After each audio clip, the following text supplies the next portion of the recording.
नमस्कार मित्रांनो, स्वागत आहे आपल्या चॅनलवर जॉब विथ भूषण. तुमच्यासाठी एक चांगली जॉब ऑपॉर्च्युनिटी घेऊन आलो मित्रांनो. ही जी भरती निघालेली आहे, महाराष्ट्र लोकसेवा आयोगामार्फत जी भरती निघालेली आहे, एम-पी-एस-सी ग्रुप बीची वेकन्सी असणार मित्रांनो. याच्यासाठी ही जी इथं जे पद जे असणार आहे, अधीक्षक आणि सामान्य राज्य सेवा गट ब ची इथं भरती असणार मित्रांनो. की त्यासाठी इथे एकूण 36 पदांसाठी इथं भरती निघालेली आहे. त्यासाठी आपल्याला इथं पोस्ट ग्रॅज्युएट डिग्री ओके, पदव्युत्तर पदवीवाली इथं अप्लाय करू शकता. पी-जी डिग्रीवाल्यांसाठी चांगली अपॉर्च्युनिटी असणार आहे. संपूर्ण माहिती तुम्हाला मी या व्हिडिओमध्ये देणार. ती व्हिडिओ शेवटपर्यंत नक्की बघायचा तुम्हाला. चॅनल नवीन असेल चॅनल सबस्क्राईब करून ठेवायचे, बेल आयकॉनला प्रेस करून ठेवायचे आणि आपले Instagram, Facebook, Telegram चॅनल, WhatsAppवर लावून फॉलो करून ठेवायचे. चला तर मग सुरू करूया व्हिडिओला. आता ही जी भरती निघालेली आहे महाराष्ट्र लोकसेवा आयोगाकडून असणार आहे.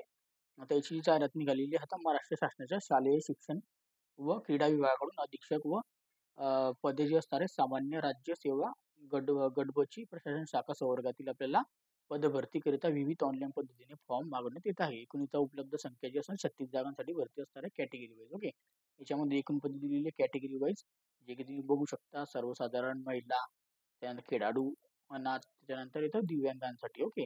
अशी इथं अपॉर्च्युनिटी असणार आहे चांगली प्रकारची. याच्यामध्ये आपल्याला दिलेली आहे त्यांनी आता कालावधी, फॉर्म भरण्याची दिनांक वगैरे दिलेली आहे. अर्ज सादर करण्याची कालावधी दिनांक जी असणार आहे 1 ऑगस्ट 2025 ते आपल्याला 21 ऑगस्ट 2025 पर्यंत फॉर्म भरायचे आहे आणि पेमेंट भरण्याची जी दिनांक असणार पेमेंट फीस, परीक्षा फी भरण्याची दिनांक 21 ऑगस्ट 2025. ओके. जर आपल्याला ऑफलाईन पद्धतीने फी भरायची असेल तर आपल्याला 23 ऑगस्ट ते 25 ऑगस्ट पर्यंत आपण भरू शकतो. ओके. याच्यामध्ये आपल्याला पदसंख्याबद्दल आरक्षणासंदर्भात सर्वसाधारण तरतूद दिलेली आहे.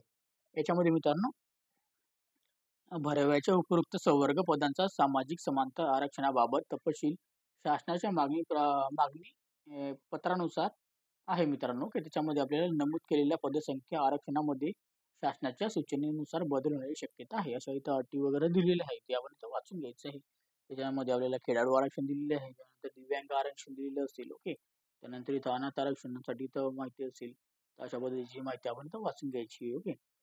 याच्यामध्ये आपल्याला वेतन श्रेणी असणार आहे.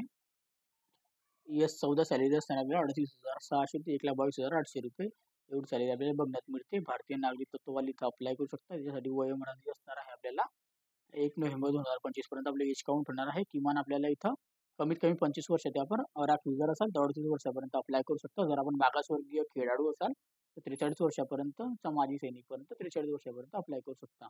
दिव्यांग असाल तर 45 वर्षापर्यंत आपण अप्लाय करू शकता. शासकीय कर्मचाऱ्यांना उच्च वयोमर्यादा लागू नाही. ओके. त्याच्यामध्ये आपल्याला शैक्षणिक अर्थ व अनुभव दिलेला आहे. जसं की आपण तुम्ही वाचून घेऊया आपण थोडक्यात माहिती. याच्यामध्ये आपल्याला शैक्षणिक अर्थ असणार आहे डिग्री इन आपल्याला degree in second class post graduation degree. PG degree आपल्याला पाहिजे, पोस्ट ग्रॅज्युएट डिग्री पाहिजे आपल्याला सेकंड क्लासमध्ये. तर आपण इथं अप्लाय करू शकतो. त्यासाठी आपल्याला अनुभव पण इथं लागणार आहे. अनुभव म्हणजे आपल्याला एक्सपिरियन्स जो असणार आहे याच्यामध्ये 3 वर्षाचा एक्सपिरियन्स पाहिजे गव्हर्नमेंट ऑफिसर एस्टॅब्लिशमध्ये. तर आपण इथं अप्लाय करू शकतो. ओके. चांगली अपॉर्च्युनिटी आपल्याला याच्यामध्ये बघण्यात मिळते.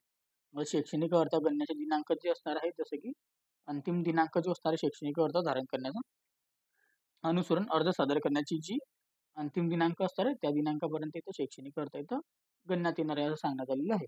अनुभवाच्या बाबतीत आपल्याला अनुभव इथं लागणार आहे. ज्याच्याकडे इथं एक्सपिरियन्स असेल ते एक्सपिरियन्सवाले इथं अप्लाय करू शकता. ओके. म्हणजे ज्यांनी गव्हर्नमेंटमध्ये काम केलेलं आहे त्यांच्यासाठी इथं अपॉर्च्युनिटी असणार आहे इथं अप्लाय करण्यासाठी. ओके. फक्त नेचर ऑफ जॉब बद्दल इथं संपूर्ण माहिती दिलेली आहे. कर्तव्य व जबाबदाऱ्या दिलेल्या आहे. याची वेबसाईटवर संपूर्ण माहिती दिलेली आहे. निवड प्रक्रिया जी असते मित्रांनो याची दिलेली आहे. आपण ते पण जाणून घेऊया निवड प्रक्रियाबद्दल आता.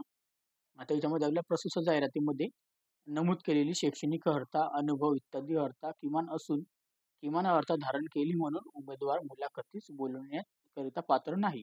तर जाहिरातीमध्ये अनुसरण प्राप्त अर्जांची संख्या आयोगांच्या कार्यनियमावलीतील तरतुदीनुसार वाजवी प्रमाणापेक्षा जास्त असेल आणि अर्ज सादर केलेल्या सर्व पात्र उमेदवारांना मुलाखती घेणे सोयीस्कर नसल्यास मुलाखतीसाठी उमेदवारांची संख्या मर्यादित करण्याच्या दृष्टीने जाहिरातीमध्ये आपल्याला नमूद शैक्षणिक अर्हता अथवा अनुभव यापेक्षा अधिक शैक्षणिक अर्हता, अनुभव, अन्य योग्य निकष यांच्या आधारे आपल्याला अथवा चाचणी परीक्षाद्वारे आपल्या मुलाखतीस इथं उमेदवारांची संख्या हे करण्यात येणार आहे मित्रांनो. ओके. चाचणी परीक्षा घेण्याची निश्चित झाल्यास अर्हता आपल्याला अथवा आपल्याला अनुभव शेती घेता येणार नाही. जर इथं चाचणी परीक्षा घेण्यात आली तर आपल्याला इथं शैक्षणिक अर्हता इथं काउंट होणार नाही. जर इथं चाचणी परीक्षा घेतल्या असल्यास आयोगाच्या कार्यवाही तरतुदीमध्ये आपल्याला जी अर्हता लागू राहील तीच राहणार आहे. ओके. अशी इथं सांगण्यात आलेली आहे. आता अभ्यासक्रम, परीक्षेचे माध्यम, ते लागू असं संकेतस्थळावर इथं प्रसिद्ध करण्यात येईल. ओके. त्याच्यानंतर आपल्याला इथं निश्चित नाही म्हणजे तुमची इथं म्हणजे आता संख्या आता किती फॉर्म येतात त्याच्यावर डिपेंड करतं की तुमचे इंटरव्ह्यू सिलेक्शन करायचं आहे की तुमची चांगली परीक्षा घ्यायची आहे तर तुम्हाला इंटरव्ह्यूवर सिलेक्ट करायचं आहे. ओके. त्यासाठी चांगली परीक्षेची गुण व मुलाखतीची गुण इथं असणार आहे मित्रांनो. ओके. जर झाली तर. नाहीतर किमान आपल्याला मुलाखतीमध्ये आपल्याला 41% गुण इथं प्राप्त करायचे आहे. जर मुलाखतीवर तर निवड झाली तर. ओके. इथं ऑप्शन दिलेले आहे त्यांनी. इथं वाचून घ्यायचं रँकिंग वगैरे आपली असणार आहे कॅटेगरी वाईज. ओके. आता अर्ज सादर करण्याची पद्धत जी असणार आहे ऑनलाईन पद्धतीने आपल्या प्रोफाईल बनवायचा आहे इथं. OTR वन टाइम रजिस्ट्रेशन करावं लागतं याच्यामध्ये. ओके. तर ज्यांनी केलेलं नसेल ते करून घ्यायचं. त्याचा व्हिडिओ ऑलरेडी बनवलेला आहे चॅनलवर. ओके. त्याच्यामध्ये आपल्याला कागदपत्रे वगैरे अपलोड करावी लागतात. जसे की कागदपत्र दिलेले आहे PDF फॉर्मॅटमध्ये 50 ते 500 GB पर्यंत आपल्याला लागत असतात डॉक्युमेंट. त्याच्यामध्ये आपल्याला असणार आहे अर्जातील नावाचा पुराव्यासाठी आपल्याला SSC अथवा शैक्षणिक अर्हता, वयाचा पुरावा, त्याच्यानंतर आपल्याला शैक्षणिक अर्हता इत्यादींचे पुरावे द्यायचे, मागासवर्गीय असल्याचा पुरावा, सामाजिक व शैक्षणिकदृष्ट्याचा मागासवर्ग असलेला पुरावा, आर्थिक दुर्बल असलेला पुरावा, वैध नॉन क्रिमिनल, दिव्यांग व्यक्तींचा पुरावा, माजी सैनिकांचा पुरावा, अनाथ असल्याचा पुरावा, खेळाडू आरक्षणाचा पुरावा, ओके, राखीव महिला, मागासवर्गीय, आर्थिक दुर्बल घटक, दिव्यांगांचा पुरावा, SSC नावात बदलले असेल त्याचा पुरावा, ओके, मराठी भाषेचे ज्ञान असेल तर पुरावा, लहान कुटुंबाचे प्रतिज्ञापत्र, विविध अनुभवांचा पुरावा द्यायचा आपल्याला. जसं की तुम्हाला सांगितले आपल्याला त्याचा अनुभव लागणार 3 वर्षाचा.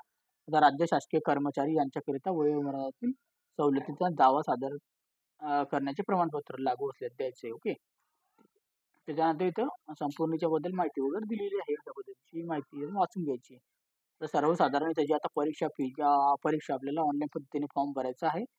ऑफलाईन पद्धतीने अर्ज सादर करण्याची सविस्तर सूचना आयोगांच्या इथं ऑनलाईन पद्धतीने सर्व अर्ज सादर करण्याची जी असणारे सूचना वगैरे दिलेल्या आहे संकेतस्थळावर. ओके. त्यासाठी आपल्याला अराखीवसाठी तर ₹779 फी असणार आहे. मागासवर्गीयांना, आर्थिक दुर्बल घटक, अनाथ, दिव्यांगांना ₹449 असणार आहे.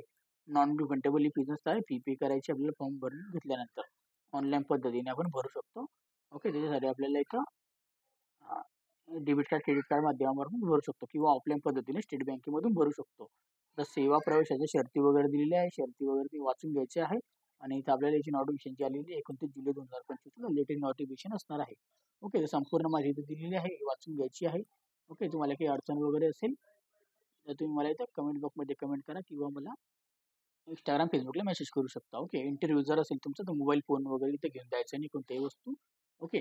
आणि जर तुम्हाला PDF फाईल डाउनलोड करायची Telegram चॅनल, WhatsApp ग्रुपवरून डाउनलोड करून घ्यायची. त्याची लिंक तुम्हाला डिस्क्रिप्शन बॉक्समध्ये मिळून जाईल. अप्लाय करण्याची लिंक तुम्हाला डिस्क्रिप्शन बॉक्समध्ये देऊन देईल. ओके.